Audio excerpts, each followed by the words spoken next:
ఓం నమో వెంకటేశాయ. అందరికీ నమస్కారం అండి. నా పేరు doctor K Madhav Chetti, assistant professor, department of botany, Shri Venkateswara university, Tirupati, retired అండి. గత 29 సంవత్సరాలుగా ఈ మందు మొక్కల మీద రీసెర్చ్ చేస్తున్నాను. చైనా, మలేషియా, సింగపూర్, శ్రీలంక దేశాల్లో వీటి కొరకు రీసెర్చ్ చేయడం జరిగింది, వెళ్ళి రావడం జరిగింది. వీటి మీద 4 బుక్కులు రాయడం జరిగింది, మంచి ప్రాచుర్యంలో ఉన్నాయి. 100 పేపర్లు నేషనల్, ఇంటర్నేషనల్ జర్నల్స్లో పబ్లిష్ చేయడం జరిగింది. ఈరోజు మనము హెర్బల్ హెయిర్ ఆయిల్ ఎలా మనం తయారు చేసుకోవాలి, హెర్బల్ హెయిర్ ఆయిల్ అంటే తలకు వాడే నూనెను ఎలా మనం తయారు చేసుకోవాలి, ఏ మొక్కలు వాడాలి అనేది మనం ఇప్పుడు చూస్తాము. హెర్బల్ హెయిర్ ఆయిల్కి ఏమేమి మొక్కలు అంటే, నెంబర్ 1, దీన్నే నల్ల పురుగుడు అంటారు. మీరు బాగా చూడండి, మీ ఏరియాల్లో ఉంటాయి. నల్ల పురుగుడు అంటారు. బ్రైనియా వైటిసైడియా అంటారు. యుపర్బియేసి అనే కుటుంబానికి చెందింది. ఈ ఆకులు ఎలా ఉన్నాయి? నల్లగా ఉన్నాయి. మన వెంట్రుకలు కూడా అలా నల్లగా వస్తాయి. దీని యొక్క ఆకులను తీసుకోవాలి, నెంబర్ 1. నెంబర్ 2, దీన్నే సీతమ్మ జడలు అంటారు. కసిటా పిలిఫార్మిస్. దీనికి ఆకులు ఉండవు, ఓన్లీ వేరు మాత్రమే, కాండం మాత్రమే ఉంటుంది. ఇది పరాన్నజీవి, మొక్క చెట్ల పైన వస్తుంది అన్నమాట. దీని యొక్క కాండాన్ని తీసుకోవాలి. కాండం ఇది సన్నగా ఉంటుంది, సీతమ్మ జలడు అంటాడు. దీన్ని కసిటా పిలిఫార్మిస్ అంటారు. లారేసి అనే కుటుంబానికి చెందింది. అలాగే దీన్ని కరక్కాయ అంటారు. చూడండి, కరక్కాయలు. దీని కాయలు తీసుకోవాలి, కరక్కాయలు తీసుకోవాలి. కరక్కాయలు, సో కరక అంటారు అనమాట. కరక్కాయలు కావాలంటే మీకు చేతిలో చూపిస్తాను చూడండి. ఈ కరక్కాయలు అనమాట. వీటి యొక్క కాయలను తీసుకోండి. దీన్నే టర్మినేలియా పల్లిడా అంటారు, తెల్ల కరక అంటారు. దీని యొక్క కాయలను తీసుకోవాలి. తర్వాత దీన్ని బండి గురివింద అంటారు. మన గురివింద కంటే ఇంకా పెద్ద సైజు ఉంటుంది. దీన్ని బండి గురివింద అంటారు. ఎలా ఉందో చూడండి, ఆకులు ఎంత నల్లగా, వెంట్రుకలు అంత నల్లగా వస్తాయి. దీన్ని అడినాంతిరా పవోనినా అంటారు. మైమోజేసి అనే కుటుంబానికి చెందింది. దీన్ని తీసుకోవాలి, ఆకుల్ని తీసుకోవాలి. అలాగే పొనగంటి మనకు మార్కెట్లో దొరుకుతుంది. ట్రయాంతిమా డెకాండ్రా అంటారు.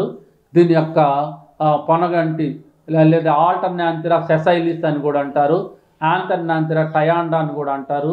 రకరకాల, ఒక రోజు ఉన్నటువంటి నేమ్ ఇంకొక రోజు ఉండడం లేదు. ఇప్పుడు కరెంట్ నేమ్ ఏమంటే దీన్ని ఆల్టర్నాంతిరా సెసైలిస్ లేదా ఆల్టర్నాంతిరా ట్రయాండ్రా అంటారు. దీని యొక్క అమరాంటేసి అనే కుటుంబానికి చెందింది పొనగంటి. దీని యొక్క పత్రాలను తీసుకోవాలి. అలాగే కాశీ యొక్క దీన్ని తీసుకోవాలన్నమాట. కాశీ యొక్క ఆకులను తీసుకోవాలి, కాయలను తీసుకోవచ్చు. దీన్ని సొలానం నైగ్రమ్ అంటారు, కాశీ అంటారు. దీన్ని కౌరపిటా గైనెన్సిస్ అంటారు. కౌరపిటా గైనెన్సిస్ అంటే నాగలింగము అంటారు. నాగలింగం మీకు తెలిసింది. దీని యొక్క ఆకులను దానికంటే మించి దీని యొక్క కాయ అన్నమాట. దీన్ని కౌరపిటా గైనెన్సిస్ అంటారు, కాయ అన్నమాట. దీని కాయను పగలగొడితే దీని లోపల తెల్లటి గుజ్జు వస్తుంది. ఆ గుజ్జును తీసుకోవాలి, అంత పవర్ఫుల్గా పనిచేస్తుంది ఆ గుజ్జు అన్నమాట. ఈ గుజ్జును మనం తీసుకోవాలన్నమాట. ఈ గుజ్జును తీసుకోవాలి. ఈ గుజ్జును తీసుకున్న తర్వాత దీంతో పాటు మందార, హైబిస్కస్, దీన్ని కౌరపిటా గైనెన్సిస్ అంటే గైనెన్సిస్ లెసిడిజేసి అనే కుటుంబానికి చెందింది. తర్వాత మందార, హైబిస్కస్ రోజా సైనెన్సిస్ అంటారు. దీన్నే దాసాని పువ్వు అని కూడా అంటారు. దీని యొక్క ఆకులను, పూలను రెండింటిని తీసుకోవాలి. అలాగే ఉసిరి యొక్క కాయలను తీసుకోవాలి. ఉసిరి కాయలు మనకు అంత బాగా పనిచేస్తుంది అన్నమాట. ఉసిరికాయలు, ఇది ఉసిరికాయలు తీసుకోవాలి. ఏమేమి తీసుకోవాలి? ఉసిరికాయలు తీసుకోవాలి. అలాగే నాగలింగము యొక్క కాయ యొక్క లోపల ఉన్నటువంటి గుజ్జును, ఆకులను కూడా తీసుకోవచ్చు. తర్వాత మందార ఆకులు, పూలు తీసుకోవాలి. పొనగంటి ఆకులను తీసుకోవాలి. తర్వాత కాశీ ఆకులు, కాయలు తీసుకోవాలి. దీని బండి గురువింద ఆకులను తీసుకోవాలి.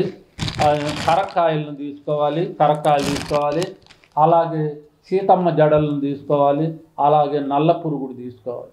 ఇవన్నీ కూడా మీరు ఏం చేయాలంటే, ఏమేమి భాగాలు చెప్పినా పాళ్ళల్లో తీసుకొని ఒక 1/2 kg బాగా దంచి పెట్టుకోండి మీ దగ్గర. దీనికి ఏం చేయాలంటే మీరు కొబ్బరి నూనె తీసుకోవాలి.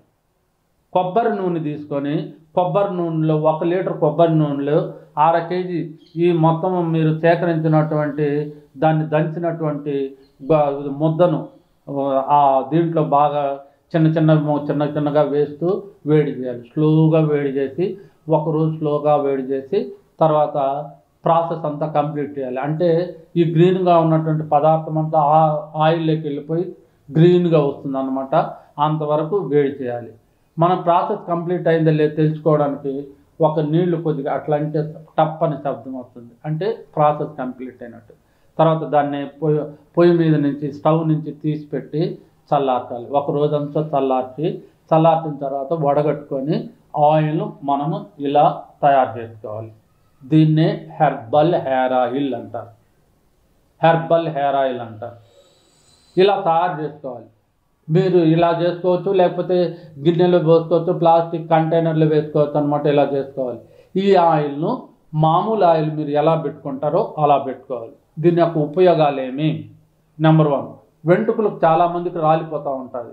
వెంట్రుకలు రాలకుండా చేస్తుంది, పొడవు పెరుగుతుంది, నల్లబడుతుంది, తెల్ల వెంట్రుకలు రాకుండా చేస్తుంది, సుండున్నా పోతుంది, పేన్లున్నా చచ్చిపోతాయి. కొంతమందికి లేడీస్కి హెయిర్ స్ప్లిట్టింగ్ ఉంటుంది, హెయిర్ స్ప్లిట్టింగ్ను కూడా తగ్గిస్తుంది. వెంట్రుకలు స్మూత్గా షైనింగ్గా తయారవుతుంది. ఇది అంత బాగా పనిచేస్తుంది. నెంబర్ 1గా పనిచేస్తుంది. ఇది ఉంది కదా, ఇది చెప్పినాను కదా, నాగలింగం అనేది ఈ గుజ్జు ఏం చేస్తుందో తెలిసిన లోపల ఉన్నటువంటి సుండు, చాలామంది సుండుతో బాధపడుతుంటారు. ఇట్లా గీర్తి తెల్లగా పులుసులు రాలి చనిపోతాయి. అలాంటి వాళ్ళు ఈ ఆయిల్ ఎత్తుకొని బాగా వేసి గీరి తలస్నానం చేస్తే చాలు. ఆ విధంగా 3 సార్లు చేస్తే చాలు, ఎలాంటి సుండున్నా పోతుంది. అదే అంతేకాదు, పెయిన్లున్నా చచ్చిపోతాయి. దీనివల్ల ఈ ఉపయోగం అదే అన్నమాట. ఈ ఆయిల్ను ప్రత్యేకంగా వాడాల్సిన అవసరం లేదు. మామూలు ఆయిల్ లాగా ఈ ఆయిల్ను వాడుకోవాలన్నా ఏం చెప్పాను? వెంట్రుకలు రాలకుండా ఉంటాయి, పొడవు పెరుగుతుంది, నల్లబడుతుంది, తెల్ల వెంట్రుకలు రాకుండా ఉంటాయి, పెయిన్లున్నా చచ్చిపోతాయి, సుండున్నా పోతుంది, హెయిర్ స్ప్లిట్టింగ్ను కంప్లీట్గా తగ్గించేస్తుంది, వెంట్రుకలు స్మూత్గా షైనింగ్గా తయారవుతుంది. ఇప్పుడు నా ఏజ్ చూడండి, 65. నేను ఈ ఆయిలే వాడుతున్నాను. నా వెంట్రుకలు ఇవి అన్నమాట. ఏంది నరవలేదు, ఇంకా అట్లే ఉన్నాయి. కారణం ఏమిటంటే నేను వాడేటువంటి ఈ ఆయిల్ వాడడం వల్ల ఎలాంటి ఇబ్బందులు ఉండవు. ఇప్పుడు మనకు మార్కెట్లో అనేక రకాలైనటువంటి ఆయిల్స్ ఉన్నాయి. మనం పేర్లు బ్రాండ్ చెప్పాల్సిన అవసరం లేదు. అవి పెట్టుకుంటే ఏమవుతున్నాయి? ఉన్న వెంట్రుకలు రాలిపోతున్నాయి, బాల్డ్నెస్ వచ్చేస్తూ ఉంది. అలాంటిది కాకుండా మీరే తయారు చేసుకోవచ్చు, ఇంట్లోనే తయారు చేసుకోవచ్చు.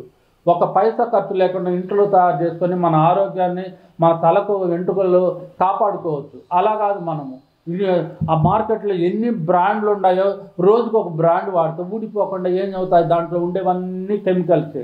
ఆ కెమికల్స్ మనం ఆయిల్ వాడడం వల్ల ఉన్న వెంట్రుకలు రాలిపోతాయి, ఏమీ ఉండదు. కొంతమందికి అయితే బోడి తల ఉంటుంది. ఏజ్ ఎంత అంటే 15 సంవత్సరాలు 20 సంవత్సరాలకే రాలిపోతాయి. ఇంతకుముందు పూర్వకాలంలో ఎప్పుడో ఓల్డ్ ఏజ్లో వెంట్రుకలు ఉండేది కాదు. వాళ్ళంతా ఆముదము, తర్వాత మంచి నూనె అంటే నువ్వుల నూనె ఇలాంటివి వాడేవాళ్ళు. కొబ్బరి నూనె, స్వచ్ఛమైనటువంటి కొబ్బరి నూనె వాడేవాళ్ళు. ఇప్పుడు ఎవరు వాడుతున్నారు? వాళ్ళకి వాటి గురించి కూడా ఎవరికి తెలియదు. మార్కెట్లో హెయిర్ ఆయిల్ వస్తే ఆయిల్ వాడడము, వెంట్రుకలు రాల్చుకోవడం. అలా కాకుండా ఇది మన చేతుల్లో ఉంది. ప్రకృతి మనకు మంచి ఔషధాలను ఇచ్చింది. ఔషధాలను ఇలా వాడుకొని మీరు తయారు చేసుకొని మీరే వాడుకుంటే హాయిగా వెంట్రుకలకు ఏ ఇబ్బంది లేకుండా ఉంటుంది. దీన్ని వాడడం వల్ల బాడీ కూడా కూల్ అవుతుంది. సమ్మర్లో మనకు విపరీతమైన వేడి ఉంటుంది. ఈ ఆయిల్ను తలకు రాసుకోండి, 5 నిమిషాల్లో బాడీ మొత్తం కూల్ అయిపోతుంది. అంటే అంత బాగా పనిచేస్తుంది. బాడీలో ఉన్నటువంటి వీటిని అంతా ఈ ఆయిల్ గ్రహించి ఎవాపరేట్ చేసేస్తుంది అన్నమాట. అంత బాగా పనిచేస్తుంది. ఇది herbal hair oil. Thank you very much. Thank you అన్నాను.